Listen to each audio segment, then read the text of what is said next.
പിന്നെ ദാദാസാഹിബ് എന്ന സിനിമയെക്കുറിച്ച് പറയേണ്ട മറ്റൊരു കാര്യം, അന്ന് എനിക്ക് തോന്നുന്നു നാഷണൽ അവാർഡിൽ മോഹൻലാലിൻ്റെ ദേവദൂതനും മമ്മൂട്ടി ദാദാസാഹിബിനൊക്കെ ഫൈനൽ റൗണ്ട് വരെ എത്തിയിരുന്നു. പക്ഷേ അവർക്ക് രണ്ടുപേർക്കും കിട്ടിയില്ല. എനിക്ക് തോന്നുന്നു അനിൽ കപൂർ ആണെന്ന് തോന്നുന്നു അന്ന് 2000, എനിക്കിപ്പോൾ കറക്റ്റ് ഓർമ്മയില്ല, 2000 അന്ന് അനിൽ കപൂർ ആണ് വിന്നറായിരുന്നു തോന്നി. ഇവർ രണ്ടുപേരും പക്ഷേ ഫൈനൽ റൗണ്ട് വരെ ഉണ്ടായിരുന്നു, അന്നത്തെ ന്യൂസിലൊക്കെ ഉണ്ടായിരുന്നു. പിന്നെ അന്ന് അവാർഡ്സൊക്കെ കിട്ടി ദേവദൂതന് അന്ന്, പക്ഷേ നിർമ്മാതാവിന് നഷ്ടമായിരുന്നു. പിന്നെ ദാദാസാഹിബിന് ഉള്ളൊരു ഗുണം എന്ന് വെച്ചാൽ ദാദാസാഹിബ് കഴിഞ്ഞതോടുകൂടി വിനയൻ എന്ന് പറയുന്ന ഒരു സമയത്ത്, അന്ന് ഒരുപാട് ഹിറ്റുകൾ കൊടുക്കുന്നൊരു വിനയൻ ഒരു വർഷം 3-4 സിനിമയൊക്കെ വരെ അദ്ദേഹം ചെയ്തിട്ടുണ്ട്.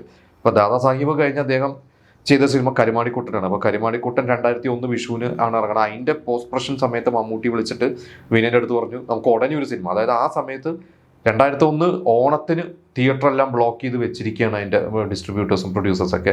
പക്ഷേ ഒരു സിനിമ അന്ന് ഷാജി കൈലാസ് എസ്.എൻ. സാമിയോ അങ്ങനെ ഏതൊരു സിനിമയായിരുന്നു അന്ന് പ്ലാൻ ചെയ്തത്. അത് പക്ഷെ മാറിപ്പോയി, പെട്ടെന്നൊരു സിനിമ ചെയ്യണം. അങ്ങനെ മമ്മൂട്ടി വിളിച്ചു, ഒരു കഥ ആലോചിച്ച് അങ്ങനെ 40-ാം ദിവസം ഷൂട്ട് തുടങ്ങി. അതോ അടുത്ത ദിവസം ഷൂട്ട് തുടങ്ങി 40 ദിവസം തിയേറ്ററിൽ എത്തുകയോ അങ്ങനെ എന്തോ ആണ് സംഭവിച്ചത്. ആ സിനിമയായിരുന്നു രാക്ഷസ രാജാവ്. അപ്പോൾ ദാദാസാഹിബ് എന്ന് പറയുന്ന ഒരു സിനിമ കൊണ്ട് വിനയൻ വീണ്ടും ഒരു മമ്മൂട്ടി ചിത്രം ചെയ്യാൻ അദ്ദേഹത്തിന് ഭാഗ്യമുണ്ടായി.